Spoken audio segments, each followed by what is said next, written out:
Earlier videos showed that spreadsheet applications, like Excel, are powerful, higher-order languages that allow us to rather easily model complicated pandemic processes. We apply the Excel model we developed to simulate the spread of COVID-19, mainly in nursing homes and in larger cities.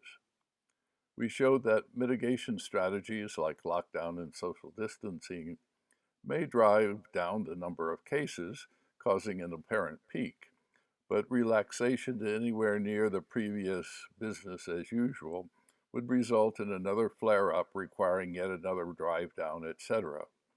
That is, of course, unless rigorous contact tracing, testing, and quarantine are done, and which are not yet readily available, assuming that it will be a year before more effective vaccines are developed and universally administered.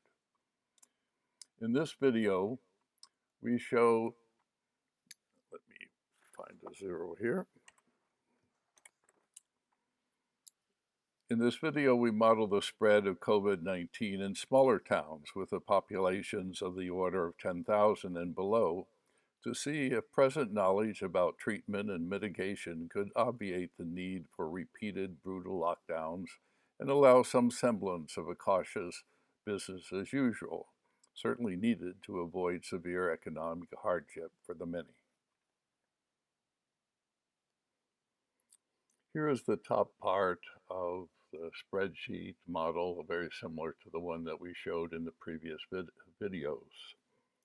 In particular, in the new model, we suppose an early warning system that monitors local health issues for an outbreak and creates a weighted average of suspected cases, in which a mild symptomatic case sounds an alert, a severe case starts definite mitigation, and a death pulls out all stops. This is an adaptive mitigation model in that the community increases its mitigation as a function of the severity of the outbreak. This is modeled in the columns here, labeled case bar, and in this column, labeled adaptive isolation factor. However, the adaptive algorithm may call for mitigation that is just too severe to be practical or even possible. So this column over here puts a lower limit on the isolation factor. The hope here is that the early and adaptive mitigation will suppress a big initial peak and then contain an outbreak to a relatively safe level as the mitigation eases to a maintenance value that allows the social interaction required for most economic activity. As in the model shown in the previous videos, we have columns for both mild and severe infected cases. The parameters here, like the contagion rate R0 and the recovery rates for the mild case, are similar to those used before, but note that the contagion rate for the severe case is assumed to be much lower. Why is this? This is because we've learned how to better quarantine the sick and to use more effective PPE like face shields for medical workers, etc. In other words, although the severely sick shed just as many contagious droplets as before, we will isolate them much better from friends, family, staff, and bystanders. A very unfortunate part of viral infections is that there is an incubation period in which a person may be highly infectious before showing noticeable symptoms. This latency is especially important in smaller populations, so we've added a 1-week incubation period to the model, shown here. Okay, so a seed which is put in at this point doesn't go directly into an infected or mild column, but goes for a week in this incubating column and then is transferred across.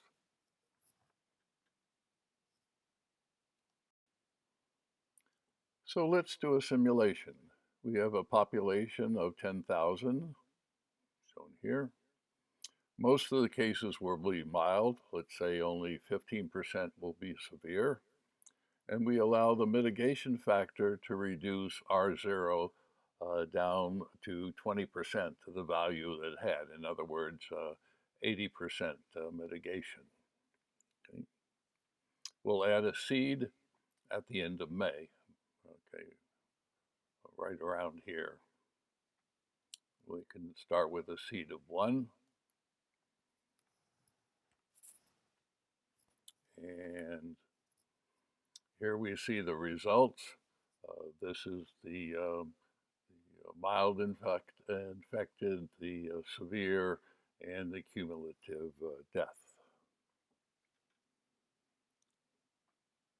An interesting curve, slightly underdamped, partly because the incubation period obscures the rise in infections, so the mitigation response is slightly lagging the spread of infection. But notice that if approximately uh, all of the 10,000 small towns in this range were to be infected, we can extrapolate the total number of cases by the time the vaccine is ready, and it would approach 1.5 million cases and almost 50,000 deaths, a very ugly number. The early warning system has helped some with the additional advantage that if there are more seeds, let's say there are 2 seeds here, a couple, for example, comes from another town and infects, why instead of 47,000 dead, it is only about 6%, not even quite that, increased. So the early warning system kicks in earlier and prevents 2 people from doubling the number of dead, only raising it a small amount.